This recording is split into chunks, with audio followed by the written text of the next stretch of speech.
Gálatas 2, versículos de 1 a 10. Nos diz assim a palavra do Senhor. 14 anos depois, subi outra vez a Jerusalém com Barnabé, levando também a Tito.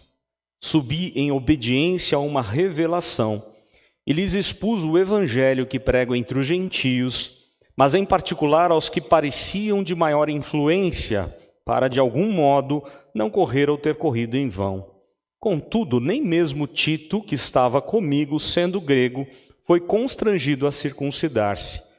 E isto por causa dos falsos irmãos que se entremeteram com o fim de espreitar a nossa liberdade que temos em Cristo Jesus e reduzir-nos à escravidão, aos quais nem ainda por uma hora nos submetemos, para que a verdade do evangelho permanecesse entre vós. E quanto àqueles que pareciam ser de maior influência, quais tenham sido outrora, não me interessa, Deus não aceita a aparência do homem. Esses, digo, que me pareciam ser alguma coisa, nada me acrescentaram. Antes, pelo contrário, quando viram que o evangelho da incircuncisão me fora confiado, como a Pedro o da circuncisão, pois aquele que operou eficazmente em Pedro para o apostolado da circuncisão, também operou eficazmente em mim para com os gentios. E quando conheceram a graça que me foi dada, Tiago, Cefas e João, que eram reputados colunas, me estenderam a mim e a Barnabé a destra de comunhão, a fim de que nós fôssemos para os gentios e eles para a circuncisão, recomendando-nos somente que nos lembrássemos dos pobres, o que também me esforcei por fazer. Somente até o verso número 10. Vamos orar, vamos pedir a bênção do nosso Deus. Muito obrigado, Deus, mais uma vez, por estarmos na Tua casa, por abrirmos a Tua palavra, lermos, estudarmos.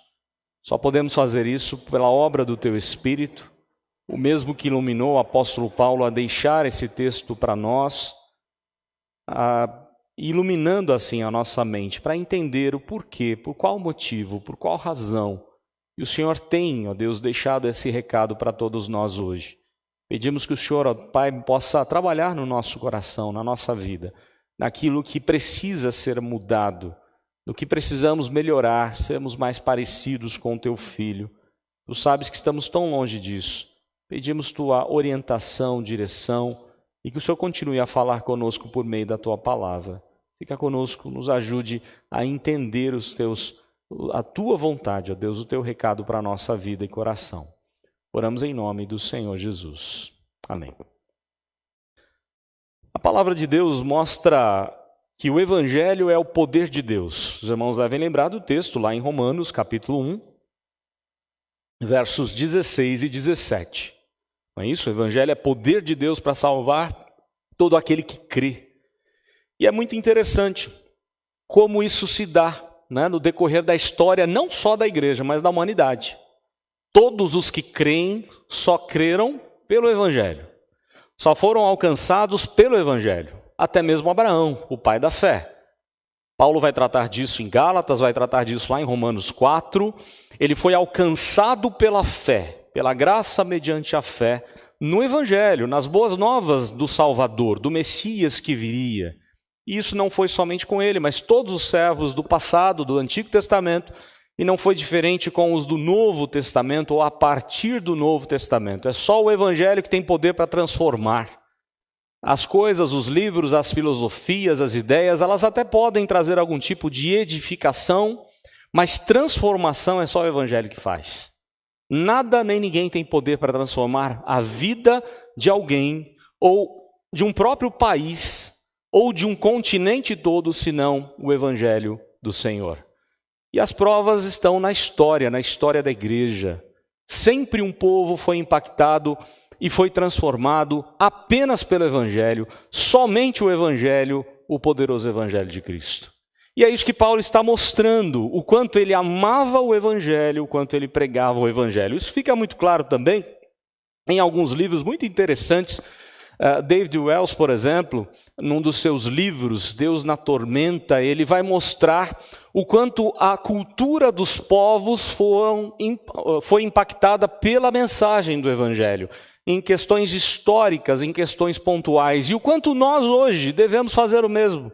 Devemos impactar o local onde vivemos, quer no trabalho, quer dentro de casa, a vizinhança, as pessoas ao nosso redor, com a mensagem do Evangelho, vivendo esse Evangelho e anunciando o Evangelho de Cristo. Isso não é diferente com Michael Horton, no seu livro Cristão e a Cultura, quando ele defende que cultura é criação de Deus, é Deus quem capacita o homem, mas porque vivemos num mundo caído, porque vivemos num mundo afetado pelo pecado, há muitos desvios de cultura. E a cultura precisa então ser impactada com o Evangelho, para que os desvios sejam notados e transformados pela graça de Deus, e as pessoas passam a produzir, cultura é aquilo que um povo produz, as pessoas passam a produzir cultura de maneira favorável, agradável ao Senhor. Da mesma forma, Nancy Pearcey, no seu livro Verdade Absoluta, ela traz um detalhe muito interessante sobre o povo americano. Ela diz que num certo momento, aliás, ela estudou aos pés de Francis Schaeffer, um grande pensador Francis Schaeffer. Ele tinha uma casa onde ele trazia os jovens para dentro da sua casa e discipular aqueles jovens de acordo com a palavra de Deus. E Nancy Pearcey foi uma dessas, que esteve ali estudando aos pés de Francis Schaeffer. E ela escreve no seu livro algo muito interessante. Ela diz que os americanos, um certo momento, eles pensaram da seguinte forma: nós precisamos ir para a área das leis, nós precisamos entrar no Senado americano para produzir leis favoráveis à palavra de Deus. E fizeram isso.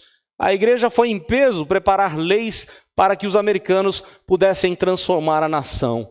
E o resultado que Nancy Pearcey trouxe não adiantou nada. Os americanos continuam se desviando do Senhor, a maioria continua vivendo em desacordo à palavra de Deus, porque a constatação que ela faz não adianta nada ter boas leis se a cultura do povo está nas mãos daquele que não ama o Senhor. E somente o Evangelho pode impactar a cultura de maneira positiva. Somente o Evangelho pode trazer transformações a países inteiros, a pessoas. E Paulo tem esse pensamento, essa motivação, essa certeza de que é necessário para a igreja não só viver pelo Evangelho, mas estar disposto a morrer por ele se for preciso. E nós vemos isso na vida do apóstolo Paulo. Ele está defendendo aqui o seu ministério desde o primeiro capítulo. Nós vemos essa defesa o tempo todo porque os judaizantes vieram com outro evangelho. Um evangelho que ia além, e por isso Paulo diz que eles deveriam ser considerados anátemas, malditos, separados da comunidade de Deus. Aqueles judaizantes dizendo que Paulo não era tão apóstolo assim, já que não andou com Cristo, não recebeu ali o chamado do próprio Cristo. E ele vai defender, como já vimos no primeiro capítulo, defender o seu apostolado, não para a defesa de si mesmo. Ele não está preocupado com a defesa da sua própria pessoa. Ele está preocupado com aquilo que estavam fazendo com o evangelho que ele pregava.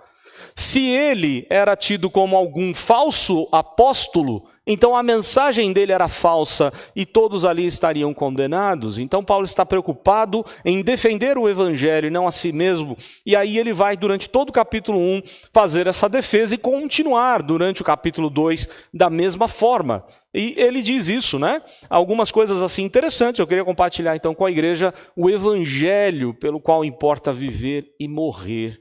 O Evangelho de Cristo Jesus. Em 3 partes aqui, esse trecho da palavra, ele se divide. Os versos 1 e 2, aliás, 1 e 3, a pureza do Evangelho. Os versos 4 e 5, os inimigos do Evangelho. E até o verso 10, os companheiros do Evangelho. São as 3 partes dessa porção das Escrituras. A primeira parte, então, a pureza do Evangelho. Vejam só como Paulo argumenta aqui. Ele diz assim: 14 anos depois subi outra vez a Jerusalém. Que vez foi essa? Aliás, antes disso, né?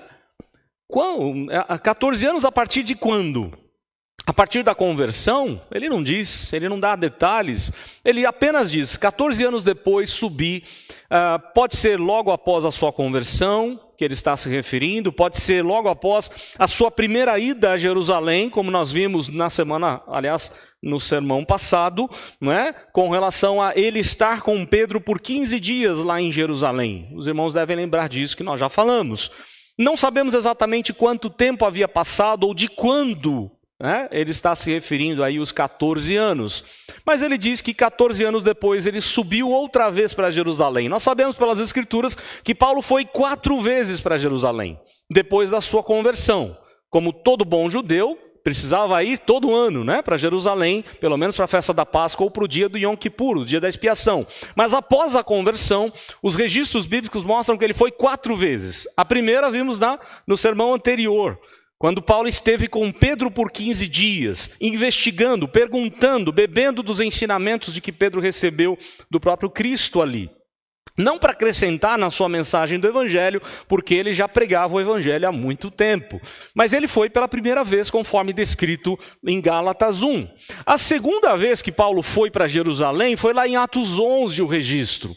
O profeta Ágabo vem para Antioquia e fala com os gentios ali, com a igreja de Antioquia, um centro missionário onde enviou Paulo e Barnabé para muitos lugares. Ágabo vem dizendo que Deus havia trazido a ele uma revelação de que haveria grande fome. E a igreja mais atingida, com certeza, seria a de Jerusalém, a igreja mais humilde. Os gentios tinham mais dinheiro naquele tempo do que os judeus. Então a igreja de Antioquia se movimenta, faz arrecadações, donativos, e escolhem Paulo e Barnabé para levar esses donativos, conforme Atos capítulo 11. Depois, a terceira vez que Paulo vai a Jerusalém é o grande concílio, o primeiro e grande concílio de Jerusalém, Atos 15, presidido por Tiago, onde eles têm que definir se é necessário circuncisão ou apenas crer no Senhor Jesus. E eles debateram e chegaram à conclusão de que não haveria mais a necessidade da circuncisão, conforme Atos 15. A última vez que Paulo esteve em Jerusalém, está registrado em Atos 21, foi a sua prisão. Quando de novo o profeta Ágabo chega para ele e diz que se ele for para Jerusalém, ele seria preso. E aí tem aquela frase belíssima de Paulo dizendo assim, que eu estou pronto não só a ser preso, mas a morrer por Cristo. Ele estava pronto a defender o Evangelho e a morrer pelo Evangelho de Cristo, se fosse assim necessário. Foi o que aconteceu, Atos 21. Ele é preso e é levado então a Roma para nunca mais voltar a Jerusalém. 4 vezes Paulo foi a Jerusalém. A qual dessas, o texto se refere?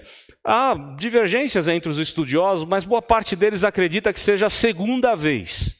Por algumas razões aqui, nós não vamos entrar tanto nos detalhes do texto, mas por algumas razões. Ele diz, por exemplo, que ele foi a Jerusalém com Barnabé, seu companheiro de missão. Atos 11 diz que ele foi para Jerusalém levar os donativos aos pobres com Barnabé. Eles foram escolhidos pela igreja de Antioquia a ir a Jerusalém. Então é muito mais provável que seja nesse momento, na segunda viagem a Jerusalém. Dificilmente na terceira, porque a ênfase aqui, a discussão de Paulo era a circuncisão e que foi decidida em Atos 15. Se fosse em Atos 15, ele teria escrito aqui, a decisão do concílio de Jerusalém foi tal. E ele não diz isso, então é muito provável que seja na primeira viagem missionária. Pois bem, não temos detalhes, mas seguimos aqui no texto. 14 anos depois subiu outra vez a Jerusalém com Barnabé, seu companheiro de missão, aquele que o acolheu, que acreditou na conversão dele, porque num primeiro momento ninguém havia acreditado, lembram disso? E aí agora ele leva também a Tito. E aqui é uma informação interessante, porque 2 jovens eram companheiros do apóstolo Paulo, Tito e Timóteo. Um com descendência judia e gentílica, Timóteo, onde Paulo, para fazer a obra missionária, pede a Timóteo que passe pela circuncisão para evitar problemas com os judeus, mas com Tito ele não faz isso. E ele não insiste, ele não leva Tito a se circuncidar. Ou seja, Tito é gentio, é um grego, e não é circuncidado, ou seja, ele não é judeu, ele não tem nada a ver com as práticas judaicas. E ele leva Tito com ele. Olha que interessante, ele fala agora no verso 2, subi em obediência a uma revelação. Qual seria essa revelação? Provavelmente a revelação de Deus ter mandado Ágabo dizer à igreja de Antioquia que eles iriam precisar de ajuda, os pobres precisariam de ajuda para os donativos. É bem provável que seja essa a obediência a uma revelação, como ele diz no verso 2. E aí ele diz assim, o que ele fez lá em Jerusalém? E lhes expus o evangelho que prego entre os gentios, mas em particular aos que pareciam de maior influência, para de algum modo não correr ou ter corrido em vão. Quem são os de maior influência? Os que são considerados a coluna, né, da liderança da igreja de Jerusalém, o apóstolo Pedro, o apóstolo João e Tiago, o irmão de Jesus. Lembram que outro Tiago, apóstolo, já havia morrido. Tá? E quem assume a liderança da igreja no lugar de Tiago, apóstolo, é Tiago, irmão de Jesus. A quem nós temos até uma carta, né, a carta de Tiago, escrita pelo próprio irmão de Jesus, e ele que presidiu o concílio de Jerusalém. Mas olha que interessante, ele foi ter com aqueles homens e expôs o evangelho que ele pregou. Ele simplesmente disse, olha, é isso que eu falo aos gentios, é isso que eu anuncio dos gentios. Vamos lembrar que no sermão passado eu disse, ele não aprendeu isso dos apóstolos, ele aprendeu diretamente de Cristo, por revelação direta de Cristo, desde o primeiro encontro lá de Damasco e durante todo o tempo que Deus o preparou, não é, para essa obra missionária. Agora que ele está em Jerusalém, ele se reúne com as colunas, os líderes da igreja, e ali ele expõe o que ele havia pregado. E ele dá uma outra informação no verso 3, olha só. Contudo, nem mesmo...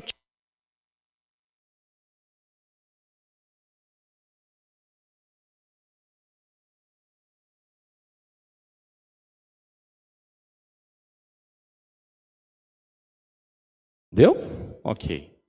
Só tirar aqui, né? Então, né? E aí o texto vai nos dizer que, vamos lá, para o verso 3. Contudo, opa, deixa eu tirar aqui que eu estou me enrolando aqui. Me enrolei. Deixa eu abrir. Aí, obrigado.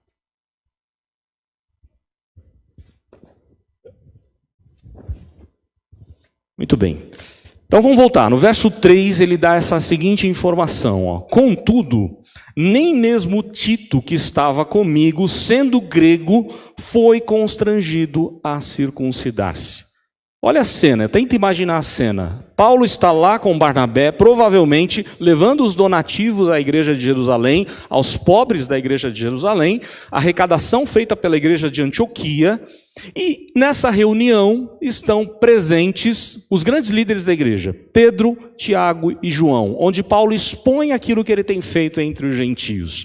Ele demonstra toda a pregação do evangelho àqueles homens, não para pegar a aprovação deles, mas simplesmente para compartilhar aquilo que ele tem feito. Aliás, nós fazemos isso, né, entre irmãos, entre pregadores, eu, seminarista, pastores do nosso presbitério, nós temos esse jeito, né, de compartilhar aquilo que cada um tem feito em prol do evangelho, cada igreja com seus projetos, e a gente se edifica assim, tomando o nosso café lá no presbitério e fazendo coisas assim. Paulo está agindo da mesma forma, não para querer aprovação, ele não precisa da aprovação, ele recebeu um chamado direto de Cristo, mas ele sim quer compartilhar aquilo que tem acontecido. E aí ele dá a seguinte informação: Tito, que estava comigo, os líderes da igreja, as colunas da igreja, eles não constrangeram Tito a circuncidar-se.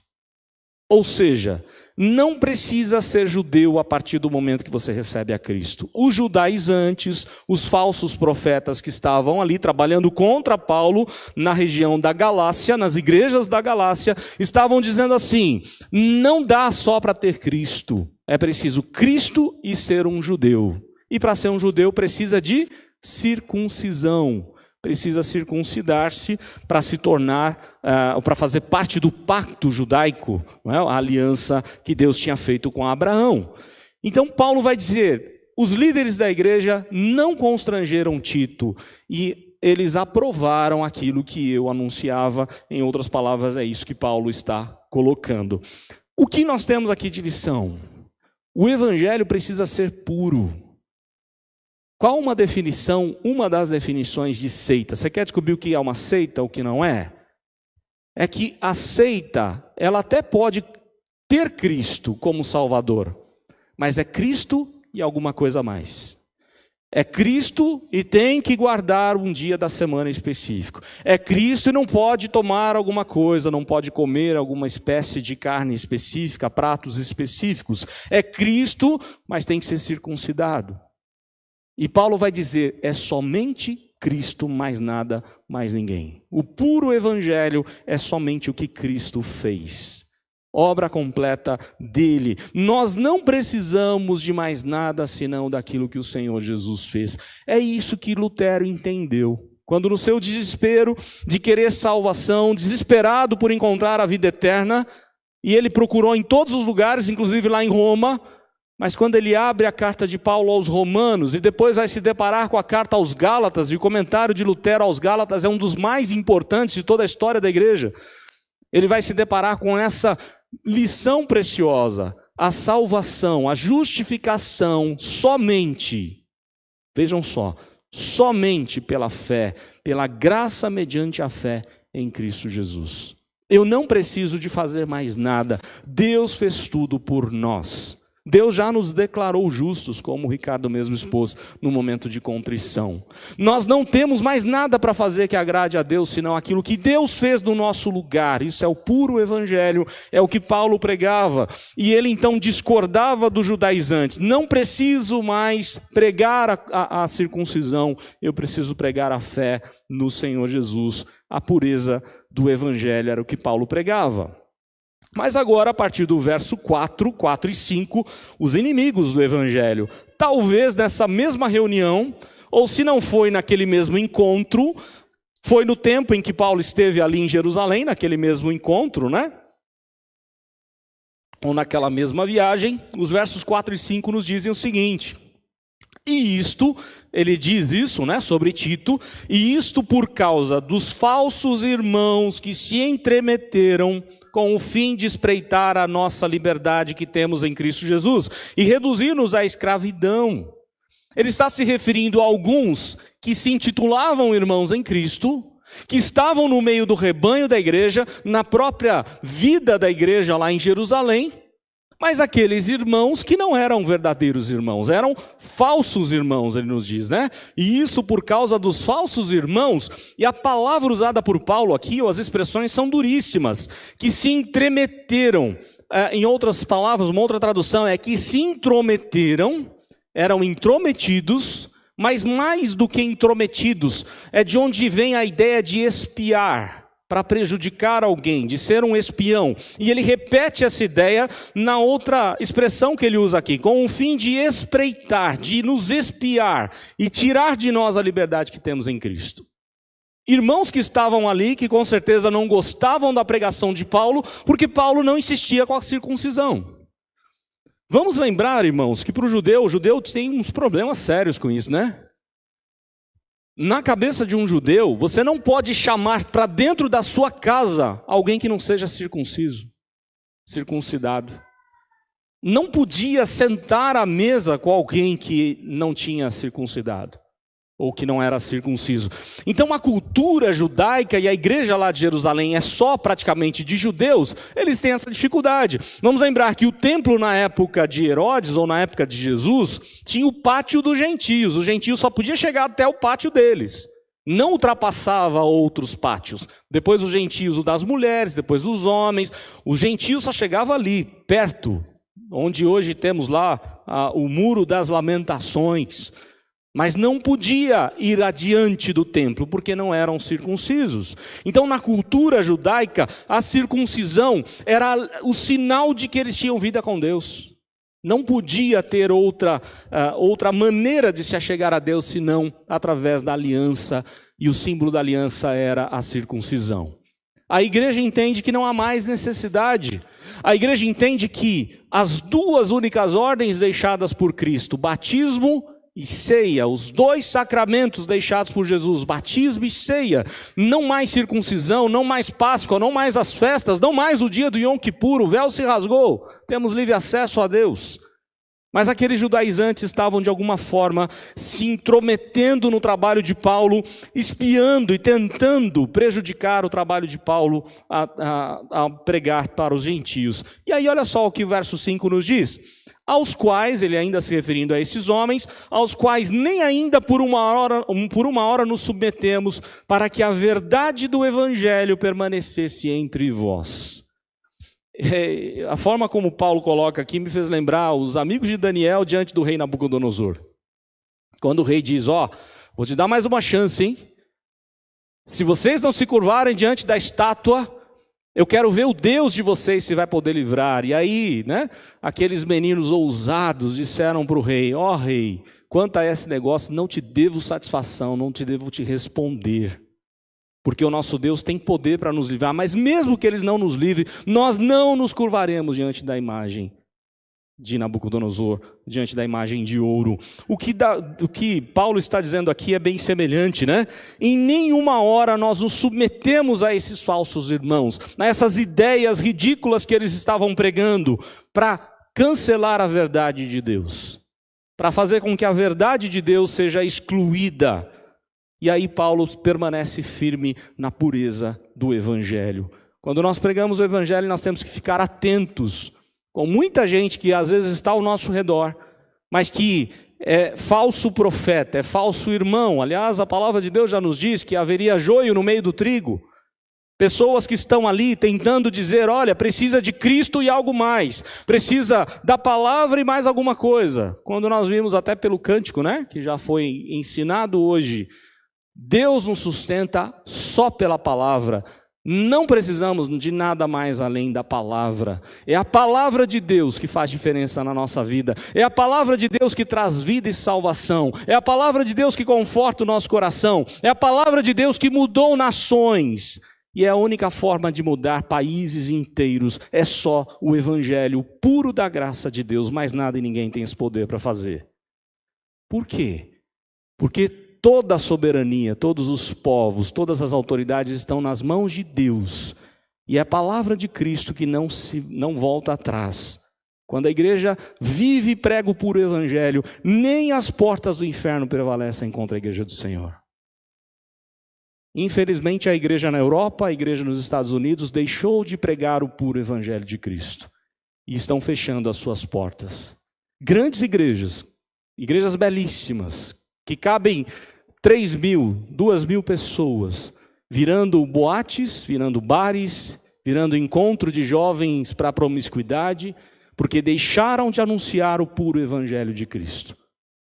Infelizmente, as pessoas abandonam o evangelho e dão ouvidos aos inimigos do evangelho. Paulo fala da pureza do evangelho, Paulo fala dos inimigos do evangelho, e a partir do verso 6, ele vai falar dos companheiros do evangelho de Cristo. Vamos lá, para o verso 6 até o 10. E ele volta agora a falar dos que realmente importam. E quanto àqueles que pareciam ser de maior influência, e aí ele faz uma observação, quais tenham sido outrora não me interessa, Deus não aceita a aparência de homens, esses digo que me pareciam ser alguma coisa, nada me acrescentaram. Ele deixa bem claro, eles podem ser de mais influência, eles podem ser os líderes, mas eu não recebi nada deles não, foi do próprio Cristo. Porque Deus não vê a aparência dos homens. O que eu recebi, o evangelho que eu prego, veio do próprio Cristo, não vem de homens. Não foi de Paulo, nem de Pedro, nem de João, nem de ninguém.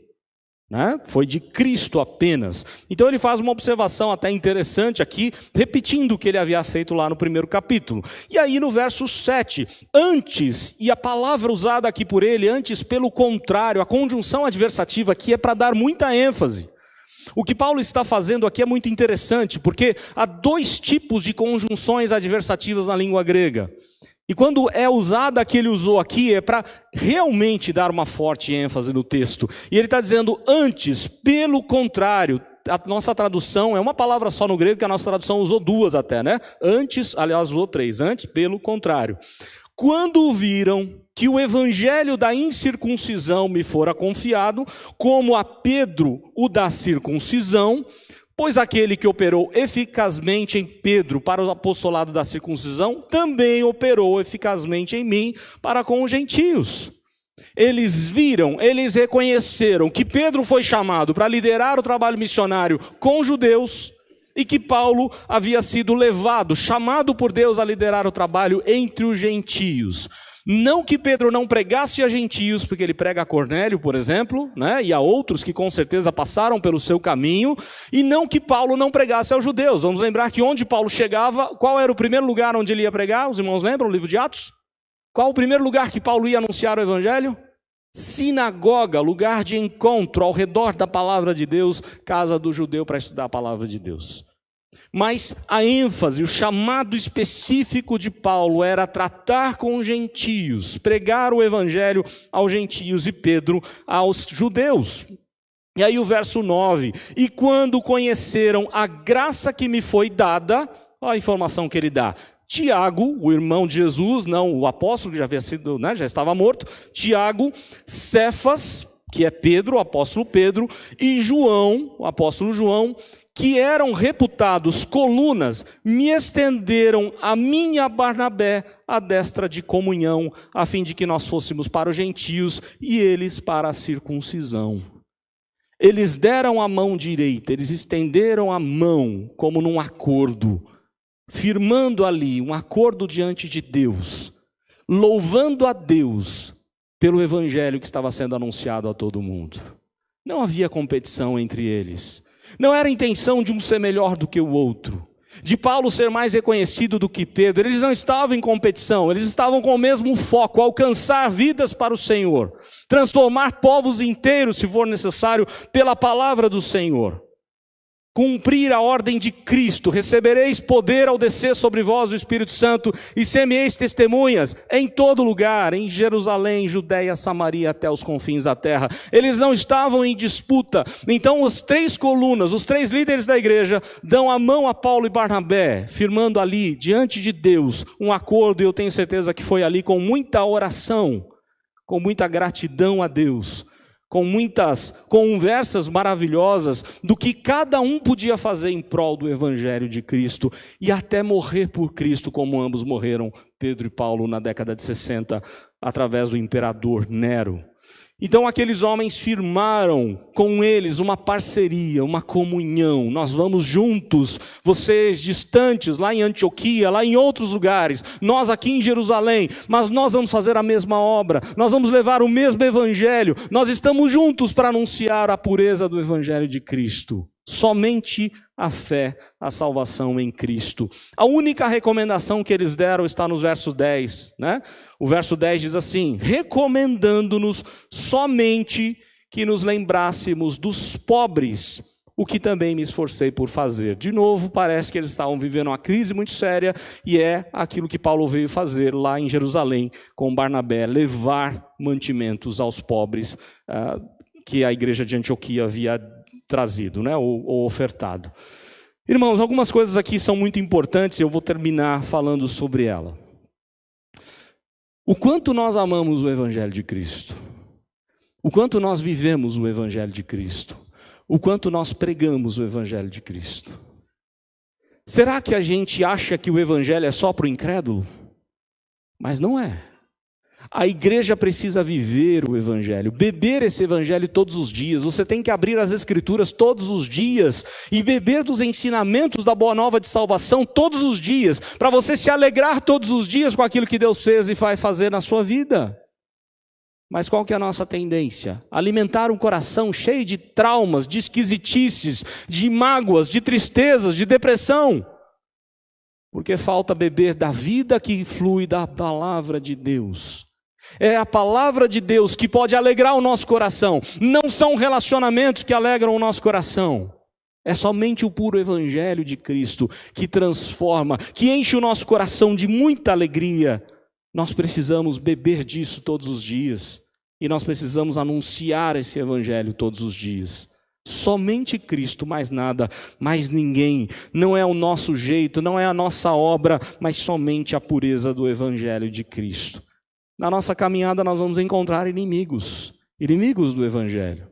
Às vezes até pessoas próximas, pessoas que querem desvirtuar, né, o trabalho do Senhor, que querem tirar de nós o foco principal de levar a bandeira do evangelho, e a gente começa a se distrair com tantas bobagens, Como o próprio Cristo, eu falava na reunião missionária de sexta-feira, se eu não me engano, nessa sexta, sobre a exortação de Cristo, quando os apóstolos estão preocupados em quando vai ser que Deus vai restaurar o reino. Lembram que eles estão preocupados com o reino, eles querem a libertação dos romanos. E aí Jesus diz: não vos compete saber épocas ou tempos que o Pai reservou para a sua própria exclusividade. Importa a vocês ser testemunha, recebereis poder ao descer sobre vós. É o texto lá de Atos 1. Como a gente se distrai, como a gente desfoca, né, do nosso alvo, e muitos inimigos se levantam para que a gente viva dessa forma. Mas o que o texto ainda vai nos ensinar é que nós temos companheiros. Os verdadeiros crentes são companheiros, nós não estamos em competição. Nós estamos no mesmo esforço de levar juntos a palavra de Deus, de fazer com que esse bairro todo seja alcançado pela palavra de Deus, de fazer com que a nossa cidade seja transformada pelo evangelho da graça de Deus. E todo o Brasil assim, levando a bandeira do que realmente importa e interessa, a pregação pura do evangelho do Senhor. Porque é só ela que invade famílias, que transforma corações, que transforma culturas, modos de entender a vida. Nós temos e precisamos fazer essa obra juntos, como companheiros que somos. E aqui eu só posso lamentar, porque muitas vezes a gente fica indo atrás de bobagens, e a gente, de repente, começa, por visões diferentes de várias coisas na vida, nós começamos a agir de maneira desigual, começamos a brigar uns com os outros, começa na rede social e na prática vai penetrando na vida da igreja, e a gente não mais se ama como deveria se amar, porque a pessoa que é da minha igreja, mas ela pensa diferente de mim, ela não torce para o mesmo time que eu, ela não tem a mesma visão política que eu, então eu começo a me esfriar na comunhão, na fé com os irmãos, e o inimigo só vai dando risada da gente, porque é a estratégia dele, de fazer com que a gente comece a tratar as pessoas diferentes, comece a não viver mais à luz do evangelho de Cristo, a pureza do evangelho que nos chamou para um só corpo, não são vários corpos, é um só corpo onde Cristo é a cabeça. Somente Cristo é a cabeça, só Ele manda, somente Ele ordena, somente Ele sustenta pela palavra dEle. Toda glória é para o Senhor, onde nós somos apenas instrumentos para edificar os nossos irmãos. Mas de repente eu não convivo mais com aquele que discorda de mim em alguns pontos.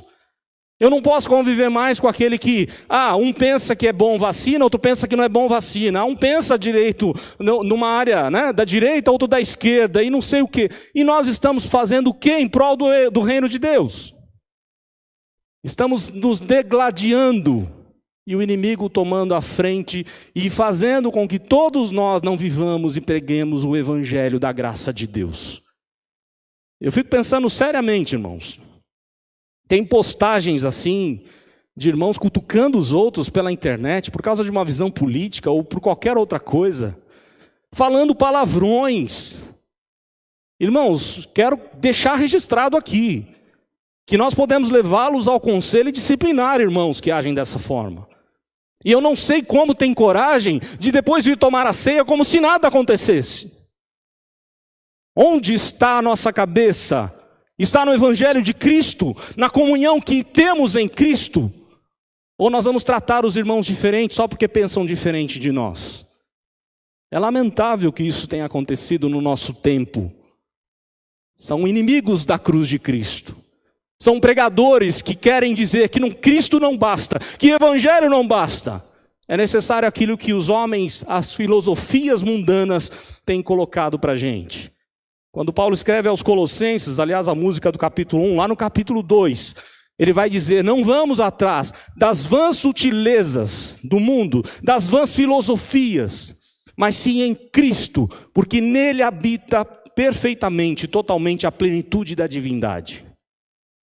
E eu lamento, e isso me entristece muito o coração, porque eu percebo isso. Há irmãos que não olham mais para a cara um do outro.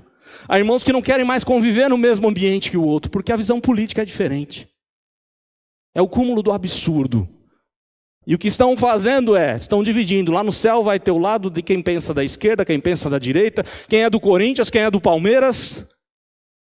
E o evangelho está sendo ridicularizado por nós, igreja, que não estamos vivendo o puro evangelho de Cristo e pregando como Paulo fazia. Vale a exortação para nós pensarmos: será que eu amo realmente o meu irmão? Será que eu estou me importando com a dor do meu irmão? Será que eu estou aqui pensando nos trabalhos da igreja? Quantos trabalhos nós temos feito? Quantos irmãos aqui estão se dedicando para os trabalhos da igreja? Quanto você está interessado na obra missionária? Quanto você está interessado na obra da evangelização? Talvez você pense assim: não, mas eu já dou meu dízimo. Eu posso dizer, é melhor você não dar, porque Deus não precisa do seu dinheiro. Deus faz a obra com a oferta da viúva pobre. Ele é dono de todas as coisas. Ele quer a sua vida, Ele não quer o seu dinheiro. Ele quer a sua dedicação. Ele quer o seu envolvimento. Ele quer que você chegue na liderança, nos presbíteros, nos pastores, no Ricardo evangelista, incomodado em querer fazer mais pelo Senhor, mais pela obra do Senhor, em melhorar a comunhão dos irmãos. Mas a gente vive o tempo todo correndo atrás de vaidade, correndo atrás do vento. Paulo não fazia isso. Paulo pregava a pureza do evangelho. Paulo tomava cuidado com os inimigos do evangelho. E Paulo tinha companheiros de pregação. Paulo se alegrava com eles. Paulo compartilhava com eles a verdade de Cristo. Eu espero que Deus assim possa nos usar. Que nós possamos todos nos arrepender. Que nós possamos todos pedir perdão a Deus. E tratar os irmãos com amor. Porque Paulo vai dizer aos coríntios que se nós andarmos, se tiver alguém no corpo doente, todo o corpo está doente. E eu só posso lamentar como pastor. E me entristeço todos os dias. E vejo postagens todos os dias e eu tenho até evitado. Porque isso me traz tristeza de ver que a igreja não está interessada no evangelho. A igreja está interessada nas filosofias do mundo. E enquanto a igreja viver assim, nós vamos viver nos degladiando, longe um do outro, se afastando um do outro, não se interessando pelas coisas da igreja. Infelizmente é isso que tem acontecido no nosso meio. Precisamos pedir perdão a Deus, pedir: Senhor, ajude-nos. Volta, Senhor, os nossos olhos, inclina o nosso coração para enxergar que nós precisamos somente do puro evangelho da graça de Deus, de mais nada. Viver por essa bandeira, morrer por essa bandeira, se assim for necessário. Deus assim nos ajude e nos abençoe em Cristo Jesus.